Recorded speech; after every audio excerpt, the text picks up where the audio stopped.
स्वतःसाठी काही घेण्यापेक्षा ना किचनसाठी एखादी वस्तू घेतली ना की मला जरा खूप जास्त आनंद होतो. तर तुम्ही असेच माझ्यासारखे आहात का मला हे नक्की कमेंट करून सांगा. तर मी आज ना घेतली होती मस्त अशी स्टेनलेस स्टीलची कढई आणि छान अशी हेवी बॉटम कढई आहे ही. आणि आता बघूया त्याची क्वालिटी तर वापरल्यावरच कळणार आहे. तर नवीन कढई आहे म्हटल्यावर काहीतरी गोड त्यामध्ये झालंच पाहिजे.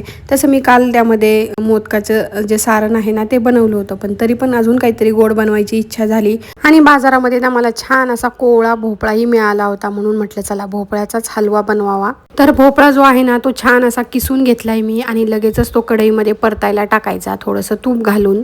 तर 2-3 मिनिटं तो आधी चांगला परतून घ्यायचा. त्यानंतर त्यामध्ये घालायचं आहे आपल्याला अर्धा कप दूध आणि दुधामध्ये 5-7 मिनिटं आपल्याला तो चांगला शिजू द्यायचा आहे. आणि दुधाची क्वांटिटी जरा कमी झाली ना की मग यामध्ये आपण घालणार आहोत दुधावरची साय किंवा यामध्ये तुम्ही मलाई सुद्धा घालू शकता. ती सुद्धा चांगली मिक्स करून घ्यायची आणि त्यानंतर यामध्ये घालायची आहे आपल्याला साखर. तर साखर जे आहे ना त्याचं प्रमाण थोडं कमी जास्त करू शकता तुम्ही.